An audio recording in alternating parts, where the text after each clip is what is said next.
Ryan Reynolds here for, I guess, my 100th Mint commercial.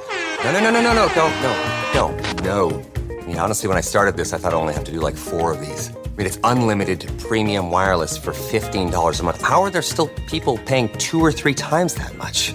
I'm sorry, I shouldn't be victim blaming here. Give it a try at mintmobile.com/save. Whenever you're ready. $45 upfront payment equivalent to $15 per month. New customers on first 3-month plan only. Taxes and fees extra. Speed slower above 40 gigabytes. See details. District of Conservation is sponsored by CFACT. To learn more about our sponsor, head over to cfact.org. Thank you so much for listening.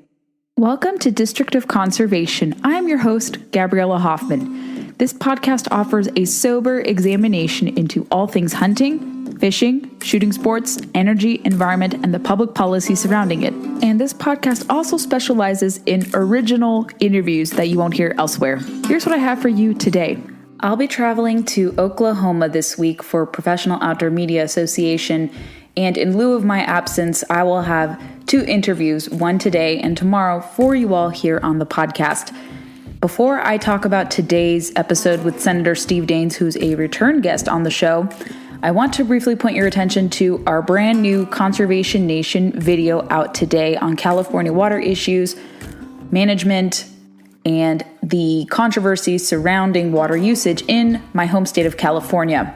Conservation Nation hasn't been possible without many people behind the scenes, including my friend Adam Hauser, who unfortunately lost his battle to cancer over the weekend, and we're going to miss him at CFACT. It's a total loss. It's really heartbreaking, gone too soon, and we'll dedicate this Conservation Nation video and future ones in his honor. He left a huge void in the organization, and it's just heart-wrenching. So if you can, for those of you who knew Adam, keep his wife, their daughter Gianna, and his family in your thoughts and prayers. It really is just a tremendous loss without him. But Senator Steve Daines doesn't need any introduction. He is one of the foremost conservative conservationists. He's an avid outdoorsman. He updates all of you about his recent hunting season, the kerfuffle over his and fallout and kind of rectification of the situation following his removal, banning, reinstatement on Twitter, and the fallout from that and the lessons learned, and how he hopes that no other social media companies do that again relating to hunting content. And he also talks about what is happening in Congress, some bills he's supporting, his concern about the future of conservation in the U.S., and so much more. I'm going to hand it over to the senator to talk about what is trending, and I think you'll like what we have to say. He's very impressive, and I've gotten to know him and his staff in the past as well. He also was in a previous Conservation Nation video on grizzly bear conservation, so it's good to have him back on another platform here. Check out my conversation with Montana Senator Steve Daines. Let me know what you think. Senator Daines, good to have you back on the podcast. Happy Great Outdoors Month. Hey, good to be with you, Gabriella. How was your hunting season? Are you fishing for anything, hunting for anything coming up? Always. The other day I was chatting with our Governor Gianforte of Montana. By the way, it's Governor Gianforte, not Governor Dutton of Montana. Greg's been a close friend for 25 years. We raised our kids together. We hunted and fished together. We took our families backpacking together in Montana. And Greg reminded me that in Montana, there's only 1 month of the year you can't hunt, and that's July. So we live in a great state where 11 out of 12 months you can find something to hunt. I was out chasing spring bear here. I didn't get onto a bear this season, one that I wanted to shoot, but just wrapped up spring bear and put in for my antelope and elk tags. We always do a fall antelope hunt, usually that opening weekend in October. And it's been a family tradition for 25 years. And, we're planning to keep that string going here this fall. You had an incident, I think the whole country, maybe even the whole world knew about it. I think it's been rectified. There was controversy over the antelope picture with your wife who harvested it. Elon Musk jumped in after much, I would say, news was stoked about it. And so what has happened since then? Have you had any issues with pushing hunting content? Well, just a little backstory there. That was opening weekend last year. We hunt out in eastern Montana. It's called District 700. It's a big part of our state. we've chased antelope for many, many years. And we each knocked down some good bucks over the course of a couple of days, made some good sneaks, good belly crawls, made good one-shot kills. And I've always been a stickler, Gabriella, around taking a good hunting picture. It kind of goes back to when I was growing up. I was kind of trained in that to honor the antelope. You want to show off the animal you've harvested, and it's more about the animal than it's about the hunter. I usually don't put a firearm or anything in the picture. I like to skyline the horns so you can really show off if you've got a good animal, with the hunters kind of being in the background. So we took a great picture. In fact, my daughter took this picture of a nice buck with Cindy and myself with this antelope, and I put it on my profile picture on Twitter back in January. And if you look at your profile pictures on Twitter, that's a small little circular picture, usually against a bigger picture for your profile. And I've got a kind of a Montana landscape for the bigger picture there in my profile. And in February, I got this notice that we've been banned from Twitter because of my profile picture. I went, what? My Twitter account was completely shut down. I was put in Twitter jail. And this started to erupt. It got a lot of coverage around the country. Some of my fellow senators, I know Mike Rounds of South Dakota, former governor and now senator of South Dakota, he quickly put some pictures with his grandkids and some pheasants from a pheasant hunt in South Dakota. Governor Gianforte quickly posted a picture of his wife Susan and a whitetail she'd killed. There was like this revolt going on, kind of daring Twitter, just shut down half the country. And then Elon Musk reached out to me after this thing got to be a pretty big deal.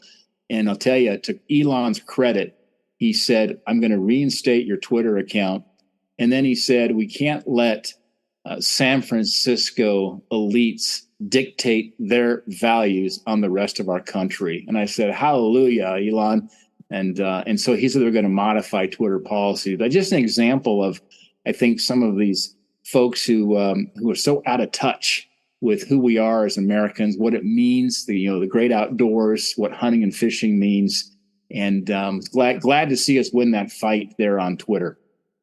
Yeah, and as you very well know, hunting and fishing play a very important role economically and culturally in this country. Those two activities fund the bulk of conservation funding through Pittman-Robertson, which you very well know. I don't need to remind you of that. But we tend to see erosion to, let's say, public lands access whenever it's tied to hunting and fishing. And you have a bill to kind of counteract one of the Department of Interior actions to ban and phase out eventually on future openings of national wildlife refuges of lead tackle and lead bullets. So why do you want to stop that ban from going into effect? And what do you see that having an effect on in terms of participation in passing these traditions on? Well, I think it's really important. I mean, think about who we are as Americans. It's a distinct, unique characteristic of America where when you look at hunting, the sport of hunting, in Europe, it's become a sport only for the wealthy and the elite generally. And part of that's because of access to the lack of access to public lands.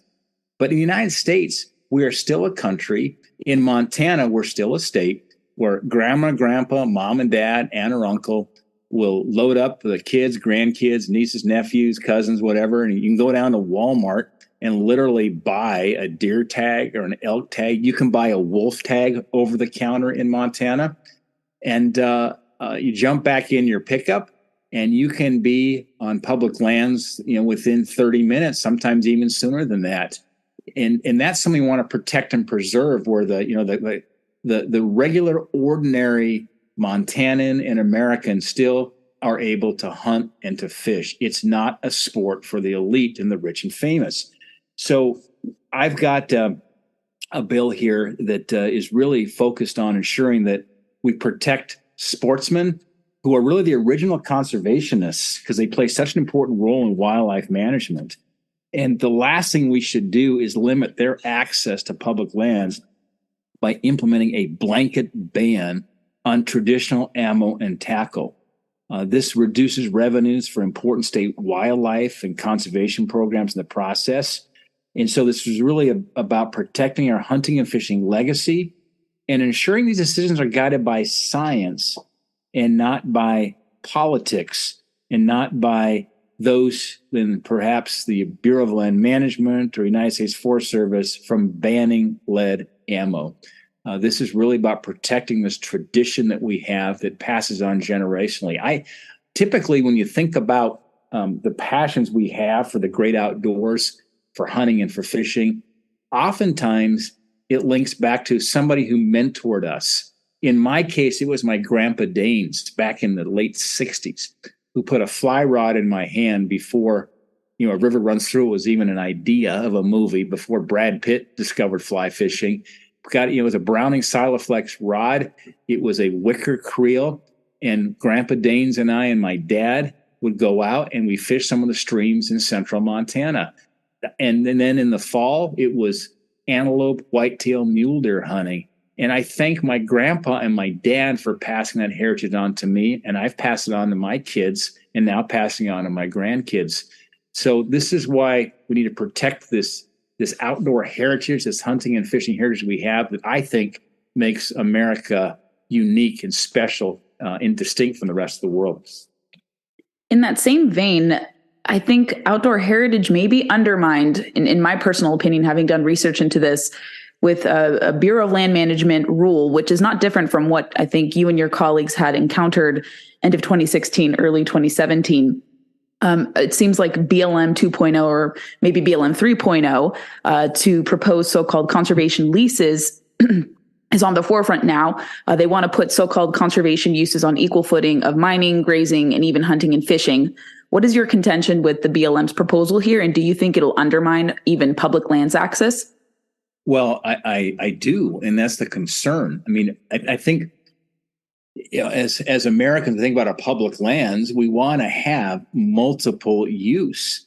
And we cannot allow some of these activists who seek to lock out Americans from their public lands. We want to have balanced use. And look, I'm a user of wilderness areas. My wife and I love throwing backpacks on and getting back into some of the most remote and wild places of Montana. So I'm not opposed to wilderness. In fact, I was part of passing one of the first wilderness bills in decades when I was in the House and working on conservation issues in the Senate. It shouldn't be an either or. But the problem we have these activists who seek to stop grazing on our public lands, which would be a huge hit, certainly for our ag industry, our cow-calf producers in Montana. And by the way, grazing is an important part of conservation for some of the grass management, which helps also in terms of reducing risk of catastrophic wildfires. We want to make sure we've got multiple use access on our trails and so forth here. And so I understand there's competing priorities, but let's not just make it a one lane battle here where they want to stop mining, they want to stop grazing, they want to stop motorized access to our public lands. We've got to keep balance here, and that's what I think most Montanans want to see. We can't let extremes on either side of this debate dictate policy. Let's keep it balanced and common sense. That's something I will continue to monitor, because I think a lot of sportsmen are clinging on to the idea and saying that, this is going to expand access. But we have seen before these type of rules actually can decrease access, especially if it's coupled with national monument designations or other kind of stipulations like that. But similar to this, not only are we seeing, unfortunately, the mission statement of DOI and those related agencies kind of diluted, the EPA, I think, is perhaps even more problematic. And they were pushing the Waters of the United States rule on a significant nexus test. The Supreme Court reprimanded the agency, saying that they can't guide waters of the United States like that and basically deem everything a navigable water. I know that was a very important issue for you, and you're very excited to see that you and your colleagues on a bipartisan basis across both chambers of Congress tried to veto the president's rule, and unfortunately he overrode the veto. But what is your take on the whole WOTUS ruling and the Sackett decision and the future of this type of rule?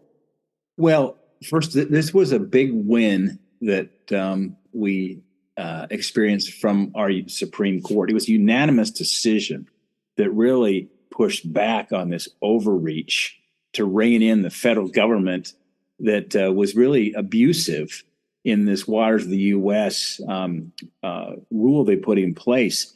And it was a fundamental battle between the federal government and massive overreach and landowners' basic rights. And the Supreme Court ruled, again, unanimously the right way. And the problem we had when you think about our farmers and ranchers in Montana, this WOTUS rule expanded federal regulatory power over waterways that even included, dry ditches, dried up ponds, and was allowing the heavy hand of the federal government to take away the land rights of Montana farmers, ranchers, and families. Look, some of the best conservationists are farmers and ranchers. They receive their living from the land and the water. In a place like Montana, some find it hard to believe we actually in a semi-arid climate. I mean, the average rainfall in a lot of places in Montana are 10 to 15, 16 inches a year. That is a pretty dry area. And so to think the federal government will be in there trying to navigate and to dictate overreach on dry ditches just kind of made Montana scratch their heads like, what are they thinking about? So we're glad to see, again, common sense, the courts push back on this overreach from the federal government. This is a big win for private property rights. It's a big win for the ag producers in this country.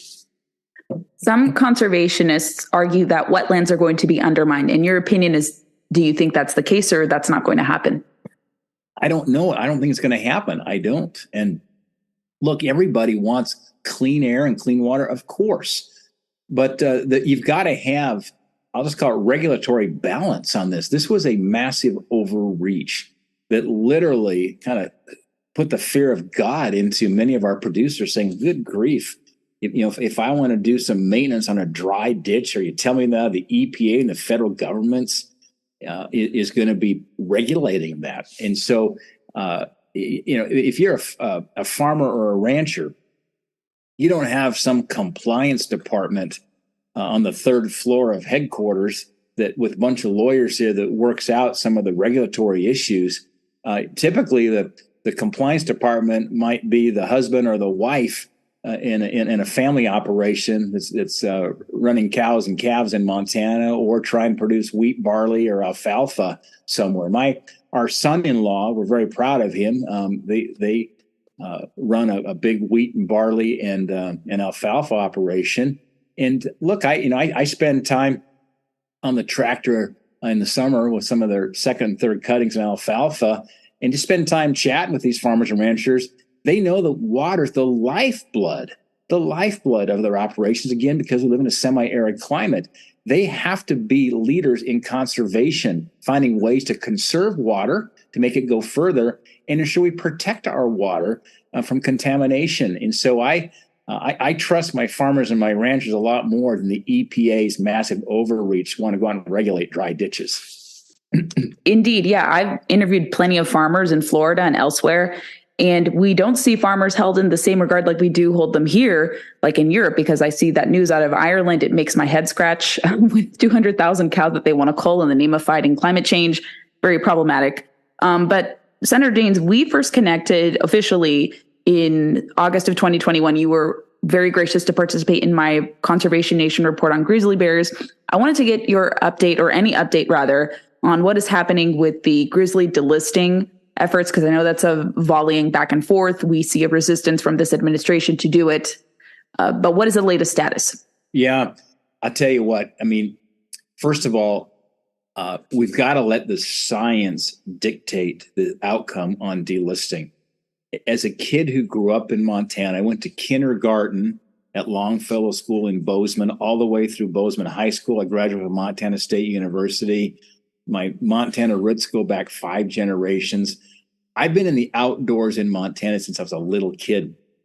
First of all, anecdotally and qualitatively, back in the 60s and 70s and 80s, back in the early days, I climbed Granite Peak, Montana's highest point. It's a semi-technical climb. I've been in the backcountry many, many, many days. And you rarely ever saw a grizzly bear in those days, like in Southwest Montana. I just read a story this morning. In fact, talked about there was actually a grizzly cub that was tragically killed by a semi in the Gallatin Canyon south of Big Sky. And there was a Yellowstone guide who was heading down since 5 o'clock in the morning to do some guided wildlife tours.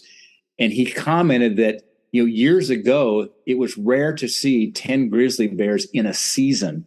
He says now they might see 10 a day. And it's just, we've seen a massive increase in populations of grizzly bears. That's a good thing. We should celebrate the recovery of an endangered species. But by every quantitative measure, the grizzly bear populations in the greater Yellowstone ecosystem, and then up in the Northern Continental Divide ecosystem, which is the Rocky Mountain front, kind of the Bob Marshall, that area that is to the west of Great Falls and Choteau and so forth, they're above their recovery targets. The science says delist the bear. And so the good news is the governors of Wyoming and Montana have pushed forward here with Department of Interior to complete a 12-month review, and hopefully that'll end with the delisting of the bear. It's right to do, first and foremost, for people. It's right for the bear as well. Return the management of that species back to the state of Montana, like we've done with wolves. And we know how to manage predators a lot better than the federal government does. It needs to be done. We're starting to see more grizzly bear human encounters. We had a tragic fatality south of Livingston last spring when a shed hunter was out looking for horns and was killed by a grizzly bear. We're seeing a lot more human grizzly encounters. It's time to allow Montana to manage grizzly bears, celebrate the recovery, delist it. It's long overdue, but I don't think they're going to follow the science here. That's my worry as an observer of kind of their actions. But maybe they'll be forced to, because we've seen states like New Jersey, which ban black bear hunts for no reason. They're not endangered. They're of least concern on the IUCN. But they play politics with this because they just don't know anything better. And they're misguided, unfortunately, on this front. But Senator Daines, are you also supporting or tracking the America's Outdoor Recreation Act? I know bipartisan bills, my listeners will think, oh, it's always great. In my opinion, having been in politics for over a decade, not everything that's bipartisan is good. But to me, this bill has stuck out perhaps as a rarity, as a good thing. Are there aspects of it that you like? Are you signing on to the bill? What is interesting to you about this proposal? Well, this is it's a rec package for outdoorsmen. We've got a Gateway Community Recreation Enhancement Act that addresses the issue in these. When I talk about a gateway community, these are these communities that are on the edges of our national parks. Senator Angus King of Maine and I co-chair the National Park Subcommittee. And we've got to be addressing these challenges in these landlocked gateway communities. Is we've got to figure out a way for employee housing, those who work for the National Park Service, those who work for companies that support the outdoor economy. For example, whitewater rafting guides or outdoor guides that are from the private sector, but they live in these gateway communities. So this is a positive step forward there. We also have it's called the SOAR Act. It streamlines the process for issuing recreation permits for accessing public lands. We're working with outfitters to make sure that they can get their licenses in a more streamlined fashion. Again, this gets back to ensuring that we are facilitating a balanced use of our public lands and not just a single use, which some of the folks on the left just want to lock it all up and turn the whole thing into one great big wilderness area. And again, I'm not opposed to wilderness areas, but we've got to have balance on all this. And so there's one last part of it too, is one on modernizing the film and photography permitting of public lands. It's important for outdoorsmen that want to share their adventures on social media platforms. So there's a number of components there, but I think generally it's heading in the right direction. I especially appreciate the film permit stuff because I've done a lot of filming on national parks and even in Forest Service lands.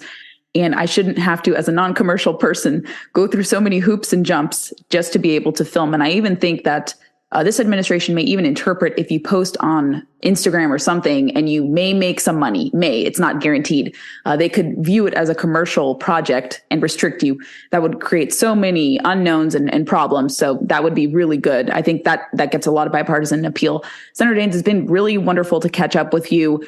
Riveting conversation. Appreciate your work in Congress and in the Senate. Where can my listeners follow your work, follow your legislation, and learn more about your love of the outdoors? We post on certainly on Twitter now that Elon Musk has reinstated my account, Gabriella, and I've got Instagram as well, and then also daines.senate.gov is our website. We keep that updated every day in terms of what's going on in legislative priorities. There's some nice pictures of Montana in there as well if people want to see the beauty of our great state. But I think it's just really important we keep pushing forward in these conservation efforts to bring balance overall here to our public lands, to our country, because I think all of us know that we've got to be passing these values on to the next generation. And this next generation tends to want to stay buried in their phones and maybe inside versus being outside. And let's get more of our kids outside, experiencing it, make it easy to get outside, make it easy to access our public lands, make it easy to go out and hunt and fish. This is all part of the legacy that I hope to protect and preserve for our great country and our great state. Great words. People on both the left and even some on our side too need a reminder of that. Thank you, Senator Daines. It's been wonderful catching up, and come back anytime to talk about any updates you want. Thanks, Gabriella. Thanks for listening to today's episode. Make sure you're connected to us on social media, Facebook, Instagram, and Twitter. And also on your preferred player, we recommend Apple Podcasts, where you can leave us reviews if you really like the content. Share the podcast with friends who may be interested in learning more about what's trending in conservation and the related industries that entangle with it and sometimes work against it as well. Thanks for listening to the show, and stay tuned for the next episode.